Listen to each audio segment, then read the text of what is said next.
Actes au chapitre 2. Et on se souvient un petit peu de ce bruit du vent dans Acte 2, la Pentecôte. Que s'était-il passé?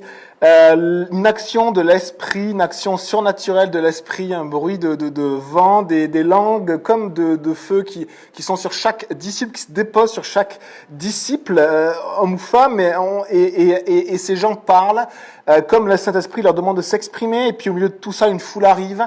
Pierre élève sa voix, c'est le terme. Il élève sa voix, il parle plus fort que les autres, il parle plus fort pour qu'on l'entende, hein, et du coup les gens l'écoutent, et c'est une prédication, un enseignement, et on avait vu la dernière fois que Pierre commence en fait son discours, alors qu'il se passe quelque chose de surnaturel, vraiment d'extraordinaire. Eh bien, il commence son discours en exposant la parole de Dieu. Il dit, ces gens ne sont pas ivres, non, comme vous le dites, non, on est le matin, hein, et après, il parle de la parole de Dieu, comme a dit le prophète Joël, et il va continuer encore, et qu'est-ce qu'il va dire? Comme a dit le patriarche David. Et en fait, on voit qu'il transmet les paroles de Joël, les paroles de David, qui sont en fait les paroles de Dieu. Et on le verra dans cet enseignement, hein, Pierre, en fait, s'exprime parce qu'il est poussé par l'Esprit. Et ces mots ne sont pas simplement des mots d'homme avec une teinte divine, mais ces mots sont en fait ce qu'il a reçu de Dieu et qu'il le retransmet. C'est ce qu'on appelle la parole de Dieu. La parole inspirée de Dieu, c'est que des prophètes ont reçu de Dieu et transmettent. Et c'est pour ça qu'on croit que de la Genèse à l'Apocalypse, cette révélation est vraie. Et mot à mot, on pourrait dire, hein, la Bible est inhérente, cette parole est vraie. Et alors, on a ce Pierre qui commence par Joël et qui dit, ce que vous voyez, ça a été annoncé dans le prophète Joël. Cette effusion de l'esprit, je répandrai de mon esprit sur toute chair. Il va continuer, il va dire, mais David a parlé. David, le patriarche David, le prophète David, qu'est-ce qu'il a dit? Il avait parlé du Messie qui devait finalement mourir et ressusciter. Et en fait, il va pointer sur la deuxième partie de son discours sur Jésus. Il va dire, mais celui que Dieu a appelé à sa droite, qu'il a fait Seigneur et Messie, c'est ce Jésus que vous avez crucifié. Et il parle de cela, il expose les Écritures simplement par le Saint-Esprit. Et là, on arrive du coup au verset 37 et on arrive à la réaction de la foule. Comment va réagir la foule à la parole de Dieu? Il peut y avoir plein de réactions différentes. Hein. On a des cœurs très différents suivant les personnes. Hein. La parole nous parle de cœurs qui acceptent la parole pour qu'elle s'implante, d'autres qui l'acceptent comme on va dire un boost d'énergie, un boost de joie, mais ça passe, il ne reste rien.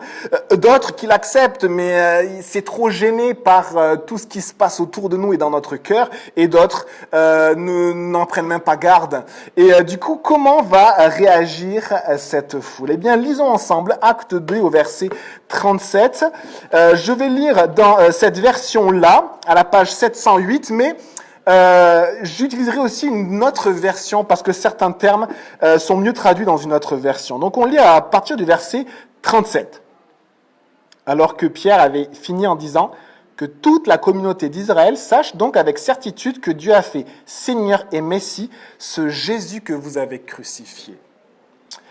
Verset 37. Après avoir entendu ce discours, ils eurent le cœur vivement touché et dirent à Pierre et aux autres apôtres, « Frères, que ferons-nous » Pierre leur dit, « Changez d'attitude. » Et c'est ce mot-là que je reprendrai dans une autre traduction qui est beaucoup plus précise, beaucoup plus proche des textes, c'est « Repentez-vous. » Et que chacun de vous soit baptisé au nom de Jésus-Christ pour le pardon de vos péchés. Et vous recevrez le don du Saint-Esprit. En effet, la promesse est pour vous, pour vos enfants et pour tous ceux qui sont au loin, en aussi grand nombre que le Seigneur notre Dieu les appellera. Et par beaucoup d'autres paroles, il rendait témoignage et les encourageait en disant « Sauvez-vous de cette génération pervertie ou perverse ou méchante ou corrompue. » Ceux qui acceptèrent sa parole furent donc baptisés et ce jour-là, le nombre des disciples augmenta d'environ 3000 personnes.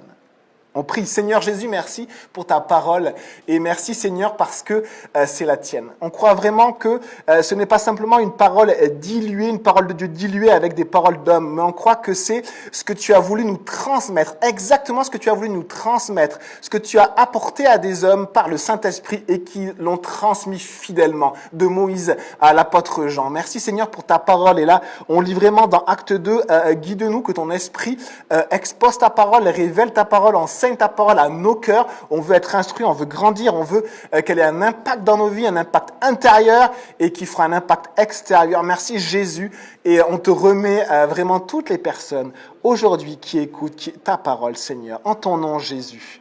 Amen. Alors voilà la réaction de la foule. Et c'est une très belle réaction les amis, regardez. Après avoir entendu ce discours, la foule eut le cœur vivement touché. Donc c'est une grande foule, parce que dans la foule, il y aura 3000 personnes qui vont donner leur vie à Jésus, donc c'est une très très grande foule, d'accord ? Et la foule, ils eurent le cœur vivement touché. Et ce mot vivement touché, c'est un mot qui littéralement dit piqué, percé. En clair, on est touché, mais on éprouve quelque chose de douloureux à l'intérieur de nous, comme si on est blessé en fait.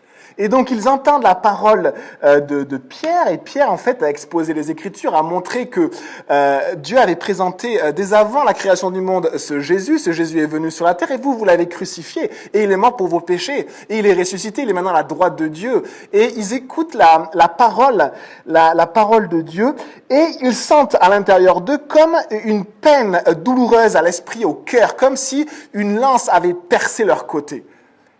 Et alors, vous savez, on peut, être blessé, ressentir quelque chose de douloureux de plusieurs manières. Soit c'est parce qu'on nous a blessés. Mais là, il ne s'agit pas de ça. En fait, ce n'est pas Pierre qui les a blessés par la parole de Dieu. On a souvent peur de ça. On a peur de blesser les gens avec la grâce et la vérité de Jésus. Mais en fait, qu'est-ce que Pierre a fait ? Il a dit, permettez-moi de vous parler en toute franchise, mes frères. Mes frères, c'est pas du tout gens païens, idolâtres, c'est pas du tout gens qui n'ont rien compris, ou personne, vous allez tous aller de toute manière en enfer.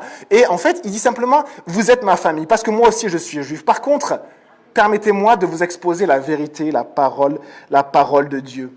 Et il expose avec droiture, avec justesse, telle qu'elle est, avec grâce et vérité, la parole de Jésus-Christ.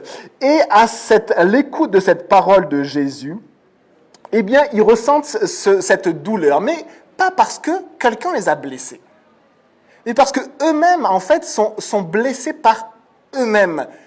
Est-ce que vous avez déjà ressenti cette douleur de réaliser ce que vous-même vous aviez fait ? Vous-même, l'état dans lequel vous êtes. En fait, qu'est-ce que Pierre, en fait, dit au peuple ? Il dit, vous êtes le peuple de Dieu, pourtant, vous êtes le peuple d'Israël. Il va parler des miracles, il va parler des prodiges et des signes qui étaient une référence à Moïse. Et donc en fait, vous êtes ce peuple qui est issu de Moïse, qui est issu d'Abraham, le grand peuple qui doit être la lumière des nations. Et il parle à ce peuple d'Israël.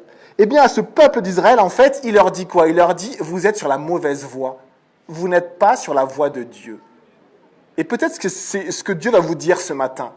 Vous n'êtes pas sur la voie de Dieu, peut-être, et les personnes, par la parole de Dieu, vont être touchées profondément comme une douleur. Mais ils ne vont pas juger Dieu. Vous savez, quand on peut avoir plusieurs réactions quand on entend la parole de Dieu, soit on accuse, soit on se remet en question. Et ces paroles-là, en fait, ressentent une douleur parce qu'ils ressentent qu'eux-mêmes sont sur la mauvaise voie. Et du coup, ils sont là et ils réalisent vraiment que leur vie ne va pas, qu'ils ont loupé le plus important de toute l'histoire de l'humanité et de l'histoire d'Israël, le Messie de Dieu, le Seigneur et Christ. Et ils sont là, ils sont sur cette mauvaise voie et ils ont le cœur vivement touché, saisi comme percé, mais d'une bonne manière. Une douleur, mais qui leur montre qu'ils sont sur une mauvaise voie. Et alors, ils dirent à Pierre et aux autres apôtres ceci. Regardez, ce n'est pas une douleur où on rejette la faute sur les autres. Ce n'est pas une douleur où on dit oui, mais. On dit oui, j'ai tout à fait mes torts. Mais effectivement, ça a été difficile pour moi, un moment, etc., etc. C'est pas du oui, mais. Ils ont vraiment cette douleur intérieure et regardez ce qu'ils disent. Ils disent, frères, que ferons-nous ? Ils parlent aux apôtres, ils parlent à Pierre et aux disciples qui sont remplis de l'Esprit Saint. Ils disent, mais vous nous apportez la parole de Dieu, nous voyons que c'est la parole de Dieu, mais qu'est-ce qu'il faut qu'on fasse ?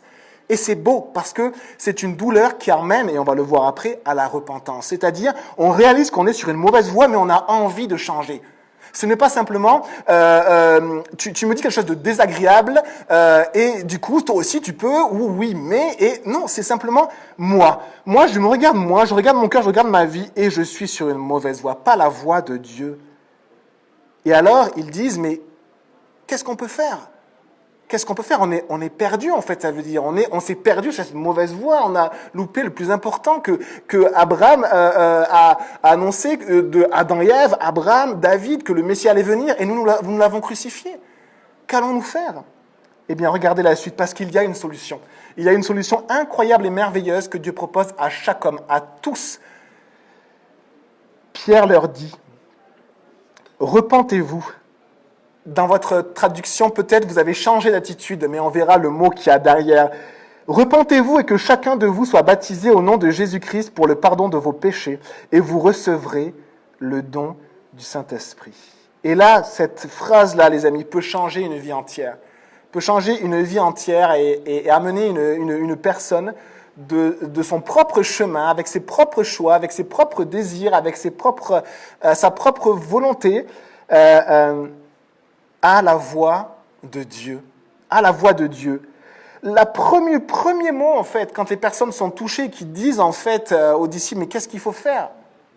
Est-ce que Pierre dit, va allumer des cierges, va réciter des prières, mets-toi à genoux et marche pendant 200 mètres, fais un pèlerinage, mange de la viande qui est préparée de manière sainte, fais ceci ou fais cela. Regardez ce qu'il dit. C'est le premier acte que Dieu vous demande. N'est pas un acte que vous allez pouvoir faire avec vos mains, ou avec votre argent et votre compte en banque, ou avec vos pieds. Le premier acte, c'est un acte qui doit être fait devant Dieu avec le cœur. Et ce premier acte, c'est le mot métanoéo, qui veut dire repentir, se repentir. Repentir, donc, c'est un mot qui est assez large, parce qu'il veut dire se repentir, éprouver du regret, vouloir changer son esprit. D'accord ? C'est plein de facettes de ce mot-là. Et donc, le fait de l'avoir traduit par changer d'attitude, c'est cibler qu'une toute petite partie de sa vraie signification.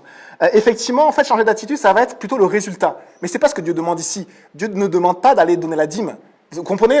Changer d'attitude, va donner ta dîme, va au temple tous les jours. Non, il dit pas ça. Il dit changer, en fait, finalement, quelque chose qui est en vous doit être changé.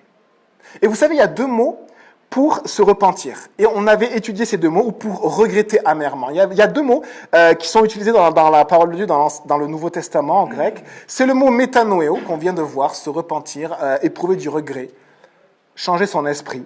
Et c'est le mot métamélomai, qui veut dire quasiment la même chose, et qui veut dire éprouver du regret. Vraiment, c'est un remords, mais vraiment éprouvé, réel. Eh bien, vous savez, il y en a un qui ne provoque aucun changement dans nos vies et qui nous enferme dans notre bulle de tristesse et de douleur. Et il y en a un autre qui permet à Dieu d'agir. Métamélomai, c'est ce que Judas a fait quand il a réalisé ce qu'il avait fait. Mais Pierre avait fait quelque chose de terrible aussi. Pierre avait renié son maître. Judas avait trahi son maître. Les deux avaient commis quelque chose d'impardonnable, les deux. Et qu'est-ce que Judas va faire ? Eh bien, il y en a un, Pierre, qui va pleurer pour son péché et qui va vraiment réaliser ce qu'il est et qui va vouloir changer. Mais il ne peut pas changer tout seul. Et il y en a un autre qui va réaliser aussi son péché, qui va réaliser qu'il n'est pas bien. Eh bien, il va s'enfoncer de plus en plus dans les ténèbres de sa dépression, dans les ténèbres de sa douleur, dans les ténèbres de ces démons. Souvent on parle comme ça de ces démons de manière imagée, c'est-à-dire de tout ce qui revient, qui nous saisit, et peut-être même de manière non imagée. Et il va être au fond du trou, Judas. Et pourtant, les deux mots peuvent être traduits par la même chose, c'est-à-dire éprouver du regret, regretter ce qu'on a fait. Et il y en a un, en fait, son regret va l'amener à la perdition, c'est-à-dire qu'il va se pendre, il va vraiment, comme se jeter dans le gouffre, on pourrait dire, on avait utilisé l'image une fois de l'enfer, comme ce troupeau de cochons qui s'en va inéluctablement dans une mauvaise direction. Ce n'est pas la voie de Dieu. Et c'est un peu frénétique, c'est-à-dire qu'il faut aller là, il faut aller là, il faut aller là. Et tous ceux qui ne veulent pas y aller, ils sont perçus comme fous, comme extrémistes, comme bizarres, comme à part, comme... Non, il faut y aller, mais au bout, il y a un ravin. Et qu'est-ce que font ces 3000 ou 4000 cochons, je m'en souviens plus du nom, mais plusieurs milliers, qu'est-ce qu'ils font? Eh bien, ils sont précipités dans le vide les engloutit. Et c'est ce qui s'est passé pour Judas. Aucune branche à s'accrocher, rien d'autre. Pourquoi? Parce que ce n'est pas un regret qui veut changer et qui réalise à quel point c'est moi et moi seul qui ai péché contre toi. Prenez Psaume 51, les amis. Psaume 51 nous parle d'un homme qui a commis aussi l'irréparable. Et c'est le roi David. Le roi David a commis quelque chose d'affreux et de terrifiant. Qu'est-ce qu'il a fait? Première chose, il a vu une femme nue qui se douchait. Et sur le toit. Et il a convoité. Il a eu ce désir sexuel. Il a voulu la voir. Et cette femme était mariée. Et il a fomenté tout un plan. Il a pris cette femme, il a couché avec elle. Et il a fomenté tout un plan pour tuer son mari. De manière détournée. Pour que les gens qui voient David disent, oui, effectivement, on est triste. Effectivement. Peut-être que j'ai quelques remords. Peut-être que j'ai quelques... Et on va voir ce qu'il va dire. Ô Dieu, verset 3, fais-moi grâce conformément à ta bonté, conformément à ta grande compassion, efface mes transgressions, lave-moi complètement de ma faute et purifie-moi de mon péché, car je reconnais mes transgressions et mon péché est constamment devant moi. J'ai péché contre toi seul, j'ai fait ce qui est mal à tes yeux. Et les amis, regretter sans cet état où on réalise que c'est moi et moi seul, que je suis pourri, que je n'arrive pas à faire le bien, que je suis sur la mauvaise voie et que moi seul j'ai fait ce qui est mauvais devant Dieu. S'il n'y a pas ceci, c'est métamélomai, on éprouve un regret émotionnel et ça nous emmène dans les abîmes. Ou ça nous amène dans une vie cyclique. Beaucoup de personnes éprouvent du regret, ressentent des choses et sont au fond du trou. Mais leur vie devient cyclique. Ils retombent exactement dans les mêmes travers. Pourquoi? Parce qu'ils ont besoin d'une transformation. Et cette transformation, ce n'est pas métamélomai, éprouver du regret, mais ça métanoéo, c'est-à-dire se repentir. C'est-à-dire réaliser à quel point j'ai besoin d'être transformé parce que je suis mauvais au plus profond de mon être. J'ai besoin d'un cœur nouveau. Et voilà ce que Pierre leur dit. Repentez-vous. Repentez-vous. Et c'est profond et c'est dur et c'est douloureux. Et c'est douloureux de se repentir. Entre un homme et son Dieu. Contre toi seul j'ai péché et je suis quelqu'un de mauvais. J'essaie de faire le bien. Je suis hypocrite. J'ai un beau masque devant moi. J'ai un beau masque, je suis bien habillé, je suis bien coiffé, j'essaie d'avoir une belle vie, d'avoir des amis, d'avoir une belle vie sociale. Mais à l'intérieur, mon cœur est pourri. À l'intérieur, mon cœur est pourri, mais il est caché par de bonnes choses que je fais, par plein de choses, parce que tout n'est pas mauvais quand même. Et la repentance amène à cibler le cœur de mon être qui est pourri et d'aller à Dieu et dire, j'ai besoin que tu transformes ça. Et je te demande pardon. Et voilà ce que Pierre leur dit. Regardez comment il continue. Ce métanoéo qui amène une transformation opérée par le Saint-Esprit. Vous savez, quand on vient à Dieu comme ça, où on réalise que c'est moi et moi seul qui ai péché, mon orgueil est brisé. Éprouver du regret ne signifie pas forcément que mon orgueil est brisé. Mais quand mon orgueil est brisé, eh bien là, Dieu peut agir. Et là, Dieu peut agir et peut faire jaillir le parfum et la bonne odeur de Jésus-Christ. Il faut que l'orgueil soit brisé pour que l'odeur de Jésus se répande. Et si mon orgueil reste et que je suis entouré de regrets parce que je vois mon péché, ça m'emmène dans le gouffre, ça m'emmène dans le vide, ça ne m'emmène absolument pas vers Dieu. Et la deuxième chose, c'est qu'il dit, repentez-vous et que chacun de vous soit baptisé au nom de Jésus. C'est joli parce qu'en fait, juste après cette repentance, de quoi parle Pierre, on pourrait dire? Est-ce qu'il parle de rituel? En fait, il parle d'obéissance. En fait, il parle d'obéissance. C'est-à-dire que celui qui est devant Dieu, qui réalise qu'il n'est qu'une créature qui est déformée par le péché, qui est tortueuse, on le verra avec ce mot, génération pervertie, tortueuse, déformée, on est tordu. De naître, on est de notre enfance, quand on est petit, on est tordu. Et on reste tendu, et puis on essaie d'avoir de beaux atours et d'avoir un bel habillage pour ressembler à quelque chose de beau et de droit. Mais quelle est la première conséquence de donner sa vie à Jésus, de donner sa vie à Dieu? C'est l'obéissance. C'est cette espèce de volonté, de désir profond et de dire à Dieu, Seigneur, je veux te plaire. En fait, c'est réaliser ma mauvaise voie, changer de voie et aller sur la voie de Dieu et demander à Dieu, qu'est-ce que je peux faire? Je veux faire ta volonté. Et c'est l'obéissance. Je veux faire ta volonté.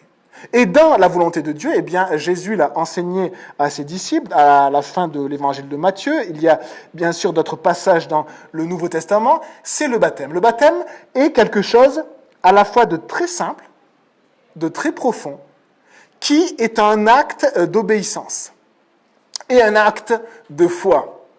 Et aussi un signe de repentance pour le pardon des péchés. Regardez ce qu'il dit. Il dit, Pierre, que chacun de vous soit baptisé au nom de Jésus pour le pardon des péchés. Le mot pour, c'est eis en grec, et ça, c'est aussi envers, ou par rapport à, c'est-à-dire par rapport au pardon des péchés. En clair, vous vous êtes repentis, Dieu vous a lavé par son esprit parce que Jésus est mort pour vous, il est ressuscité pour vous revêtir de sa vie. Eh bien, maintenant, baptisez-vous par rapport à cette transformation, à ce pardon des péchés, à Jésus qui est mort et qui est ressuscité pour vous. Et c'est un acte d'obéissance dans la vie du chrétien. Et ce qui est vraiment génial avec Dieu, c'est qu'il ne demande pas cet acte d'obéissance quand la personne est mûre et mature en Dieu, qu'elle est adulte et qu'elle connaît bien la parole de Dieu et qu'elle vit la parole de Dieu, qu'elle a une vie de foi, une vie d'humilité, serviteur de Dieu, mais au tout début de sa vie chrétienne. Au tout début de sa vie chrétienne, alors que la personne est fragile, alors que la personne commence avec Dieu, alors que la personne est juste transformée par Dieu, elle sait juste qu'elle a changé de voie, elle est dans sa voie, dans la voie de cette société, dans la voie, malheureusement aussi de Satan, même si on ne le sait pas, de nos désirs, de nos péchés, avant, et maintenant elle va dans la voie de Dieu. Eh bien, Dieu lui demande cet acte de foi, cet acte d'obéissance, qui est un acte de repentance, qui est un acte d'obéissance et qui est un acte d'appartenance. Repentance, obéissance et appartenance. Pourquoi appartenance? Parce qu'avant, j'étais libre et je le disais à tout le monde. C'est ce que disait le peuple d'Israël quand il est sorti d'Égypte. Il a dit à Moïse, on veut retourner en Égypte parce que là-bas c'était bien. En clair, là-bas on était bien, on était libre. Et nous, on disait avant, on est libre, on fait vraiment notre vie ce que l'on veut, et on se base sur ce qu'il y a de meilleur, sur nos propres pensées. Et en fait, la Bible nous dit que non, vous étiez esclaves, comme le peuple d'Israël en Égypte. Mais Dieu vous a libérés pour devenir esclaves à nouveau, mais de Christ et de Dieu. En fait, vous n'étiez pas libre, et maintenant vous n'êtes pas non plus libre, mais vous avez changé de maître. Votre maître avant, c'était vos désirs, vos pulsions, les pensées de ce monde et Satan. Et maintenant, votre maître, c'est Jésus-Christ, et vous lui appartenez. Et donc, cet acte de baptême, en fait, indique ce que Jésus a fait dans nos vies. Il a pardonné nos péchés par sa mort et sa résurrection. Il indique un acte d'obéissance, parce que je fais simplement ce qu'il me demande, alors c'est quelque chose de physique. On plonge dans l'eau, on sort de l'eau. Et il indique en fait une appartenance. J'appartiens à Dieu. Et je veux suivre Dieu toute ma vie. Imaginez dire ça au début de sa vie chrétienne, c'est donc un acte de foi. Vous êtes incapable d'être sûr à 100% que vous servirez bien Dieu toute votre vie quand vous passez par les eaux du baptême. Incapable de savoir, incapable d'être sûr, c'est un acte de foi.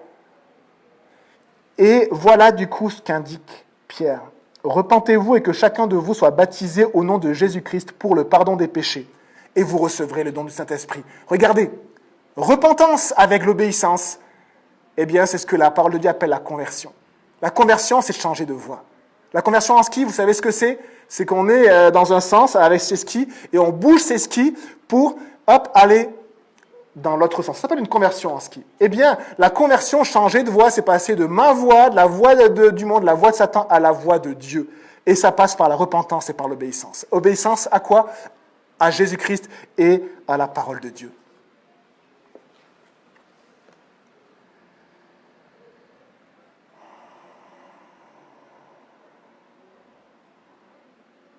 Et on voit maintenant le verset 39 d'Acte 2.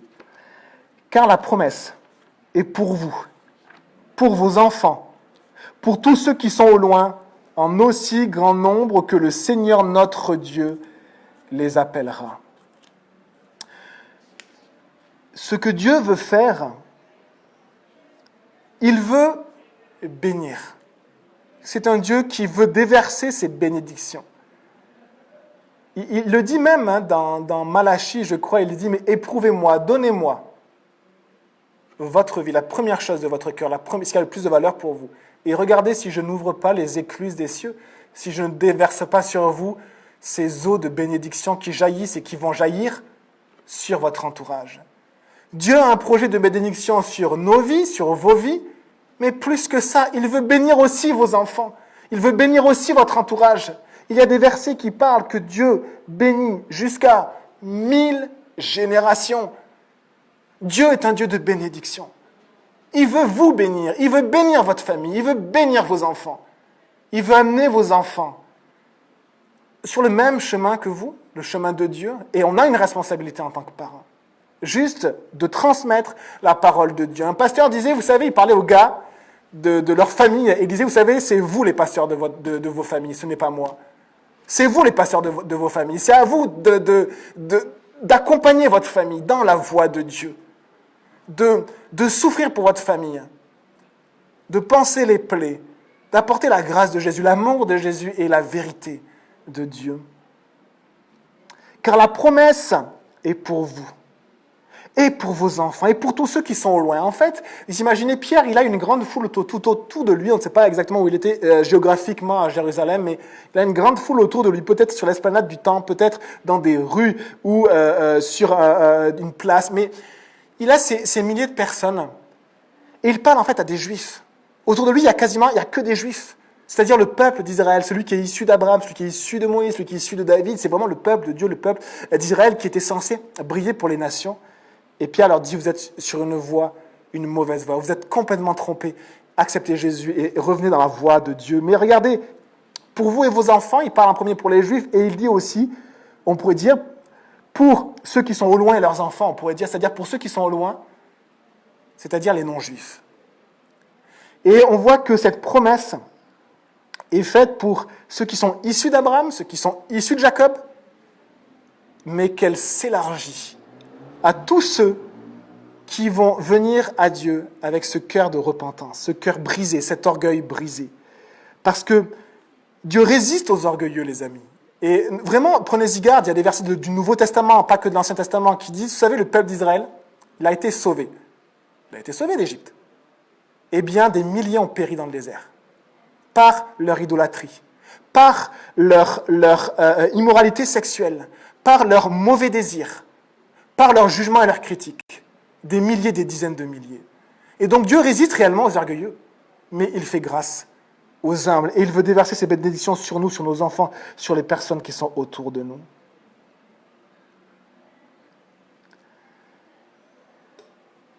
De ce peuple d'Israël, un peuple nouveau naît, un peuple renaît, le peuple de Dieu renaît et englobe même des non-juifs.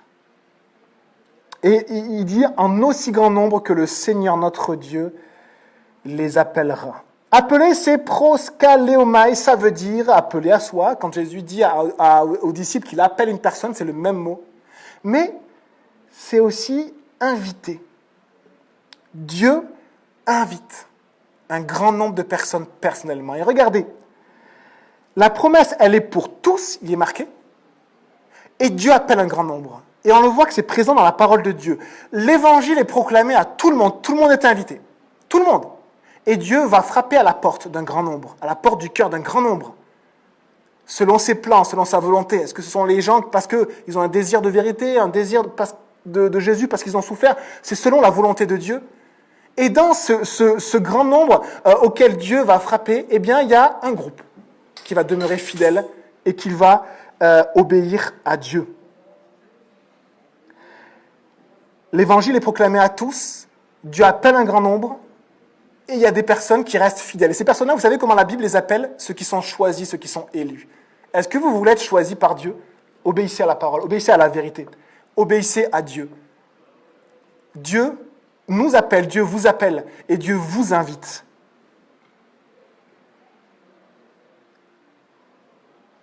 Verset 40 maintenant, on arrive sur la dernière partie.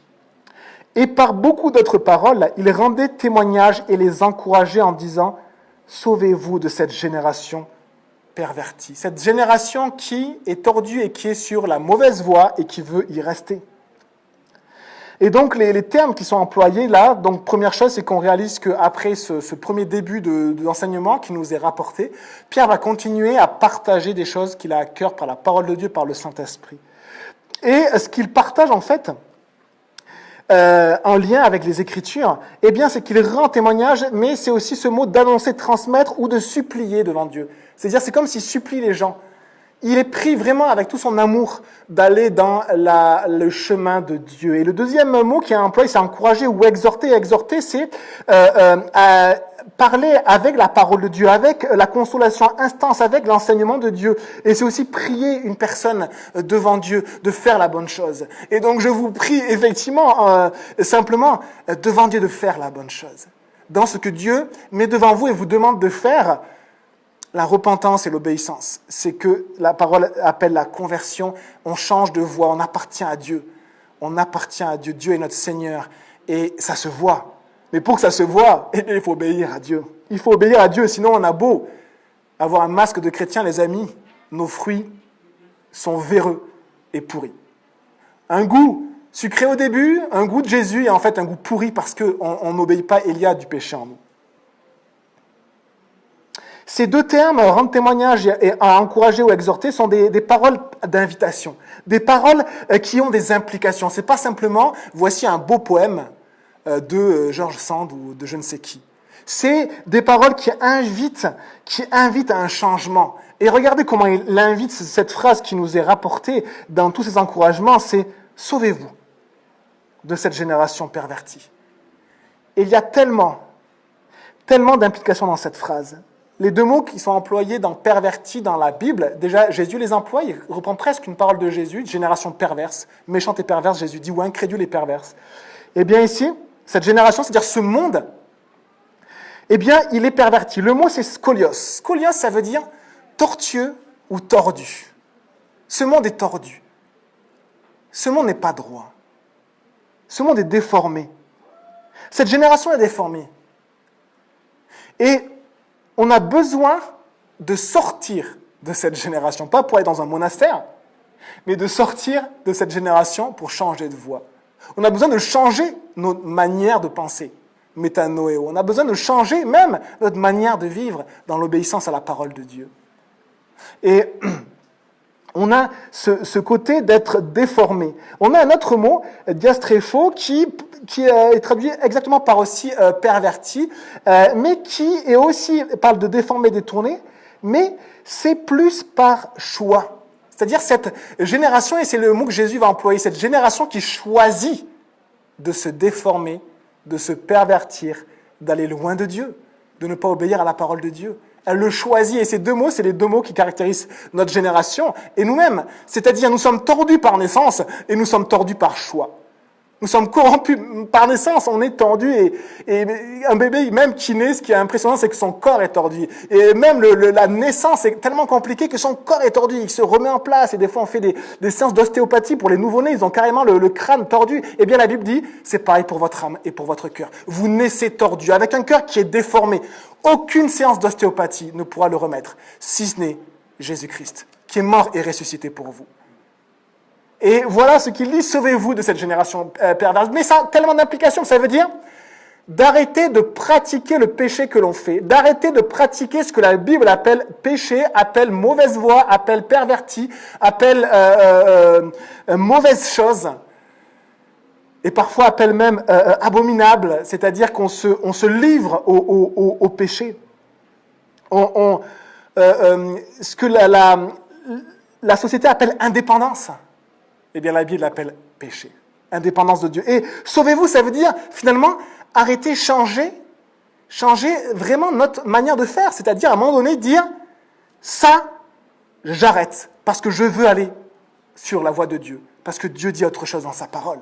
Alors effectivement, si vous pensez que ce livre est un bouquin de mythes, eh bien, vous allez en fait continuer avec le même troupeau que le départ, parce que la base c'est la foi, et la base c'est de réaliser que Dieu nous parle ici. Dieu nous parle par sa parole, de la Genèse jusqu'à l'Apocalypse. Et ça indique vraiment, des fois même, d'arracher quelque chose qui comme en nous. Eh bien, Jésus dit, ce qui est en toi, ce qui t'emmène à aller sur cette mauvaise voie, arrache-le. Il vaut mieux que tu ailles dans le paradis, que tu sois sauvé, plutôt que ce qui est en toi et qui t'amène toujours vers la mauvaise voie, eh bien, te fasse rester dans cette génération tordue et perverse, dont la fin, c'est le précipice. Et bien sûr, tout le monde dit bien sûr que non, c'est le progrès, non, c'est le précipice, la fin.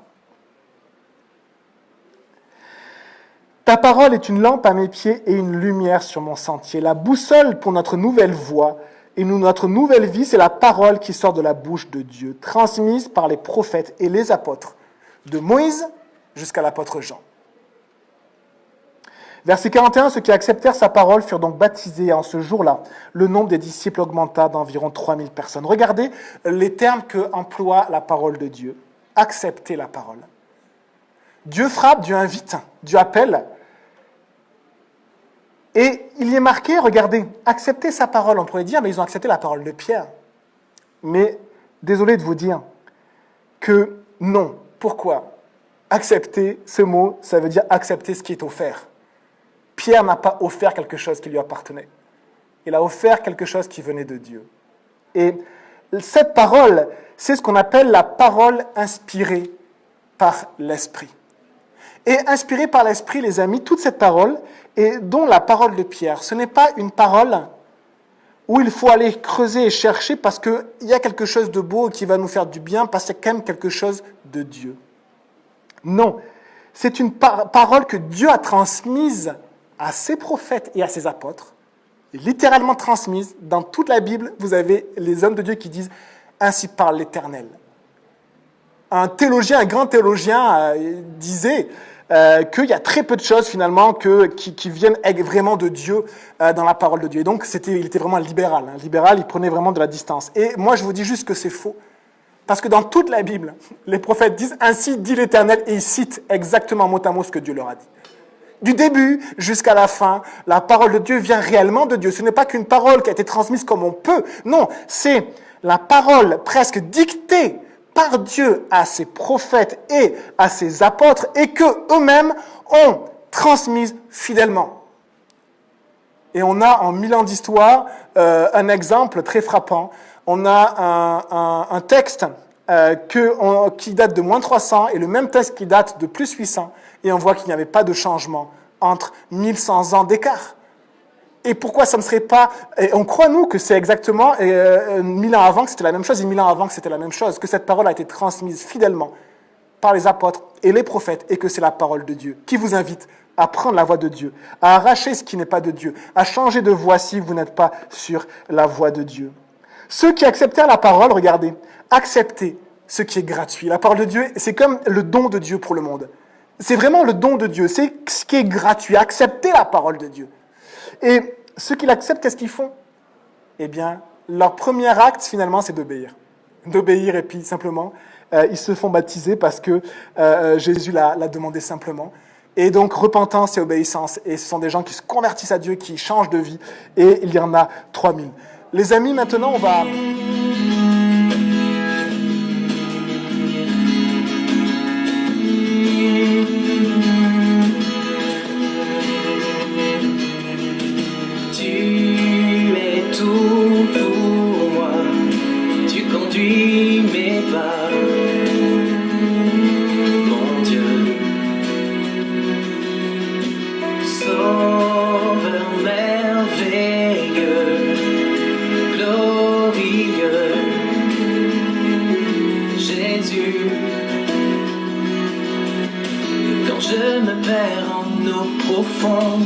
Par les tourments de ce monde, ton bras n'est jamais loin de moi, mon Dieu.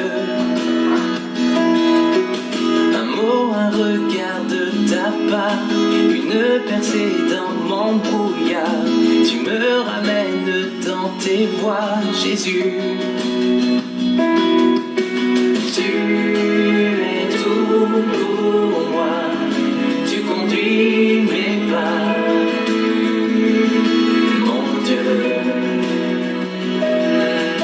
Sauveur merveilleux, glorieux, Jésus. toi Seigneur, attiré tout près de ton cœur. Je m'abandonne à ton amour, mon Dieu. Tu sais mes doutes et mes faiblesses, devant la croix je te les laisse. Tu es ma force et mon secours, Jésus.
Alors bien sûr, c'est le seul moment où on va pouvoir enlever nos masques pour prendre la scène du Seigneur. Je vous lis ce que Jésus a dit, dans Luc 22, l'heure venue. Donc c'est juste avant qu'il souffre et qu'il soit vraiment torturé et crucifié. Eh bien, il se mit à table et les apôtres avec lui. Il leur dit: j'ai vivement désiré manger cette Pâque avec vous. Cette Pâque, elle parle de la mise à mort d'un agneau innocent. Et c'est sa mise à mort. Jésus est mort pour nous, il dit avant de souffrir. Et on voit que pendant le repas, au verset 19, Luc 22, 19, il prit du pain, après avoir rendu grâce, il le rompit et le leur donna en disant: c'est mon corps qui est donné, qui est sacrifié pour vous et pour votre péché, pour que vous puissiez changer de voie. Faites ceci en mémoire de moi. Je vous invite à prendre le pain et on va après prier.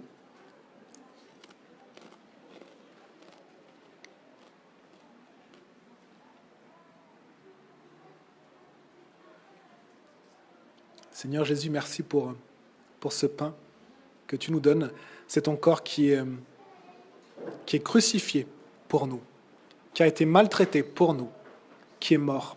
Et Jésus, ta parole, tes prophètes et tes apôtres annoncent avec puissance que tu es ressuscité et que Dieu t'a placé en haut dans le ciel, à la droite de Dieu, à la droite du Père, et que tu es Seigneur et Messie. Tu es Seigneur au-dessus de toutes choses et tu es le roi de ton peuple.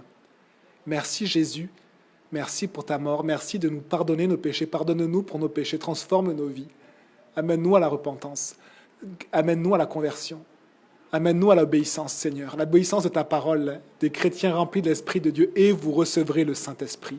Merci Jésus pour cette promesse qui est pour nous et pour nos enfants, en aussi grand nombre que tu en appelleras. Merci pour ta grâce et ta bénédiction. Amen. Il fit de même avec la coupe après le dîner en disant: cette coupe est l'alliance nouvelle en mon sang qui est répandue pour vous. Seigneur Jésus, merci pour cette nouvelle alliance, parce que tu fais toutes choses nouvelles. Et tu crées par ton sang une nouvelle relation, un nouveau peuple. nous étions, ce que dit l'hébreu, lo ami, pas mon peuple. Et nous sommes devenus amis, c'est-à-dire, en hébreu, c'est mon peuple. Nous sommes devenus ton peuple et nous t'appartenons. Mais quelle joie, quelle fierté d'appartenir à Dieu. C'est pas le Dieu simplement des Hébreux, c'est pas le Dieu simplement de telle ou telle personne, c'est Dieu. Dieu. Il n'y en a qu'un, celui qui est éternellement. Nous t'appartenons, Père. Merci pour Jésus. Merci pour le sang versé. Merci pour la nouvelle alliance. Nous te donnons nos vies. Elle est entre tes mains et sous ta protection. Amen. On peut boire.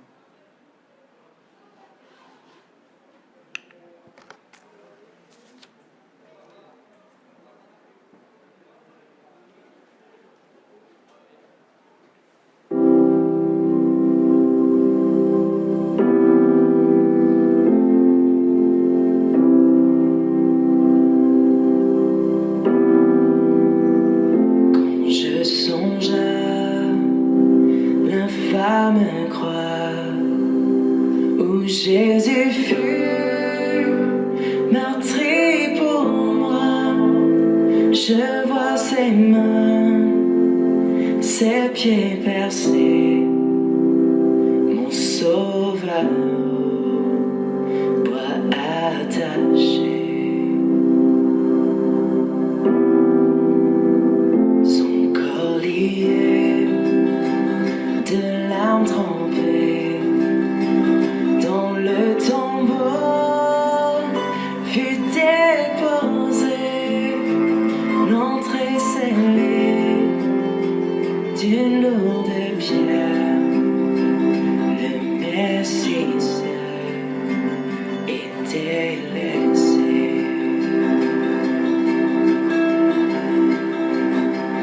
Oh, gloire au nom de notre Seigneur, gloire à son nom, à tout jamais, nous chanterons sans fin tes louanges. Oh, gloire à toi, oh Dieu.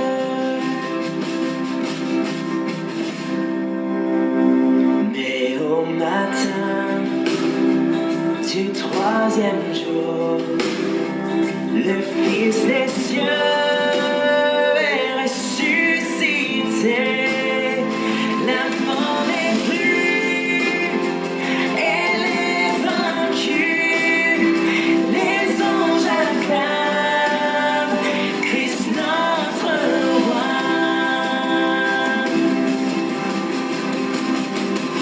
Oh, gloire au nom de notre Seigneur, gloire à son nom, à tout jamais, nous chanterons sans fin tes louanges.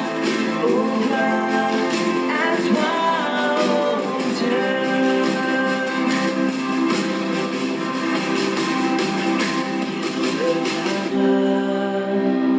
De blanc vêtu, percer la nuit, notre Jésus, et je serai parmi les saints, captivé par sa gloire sans fin.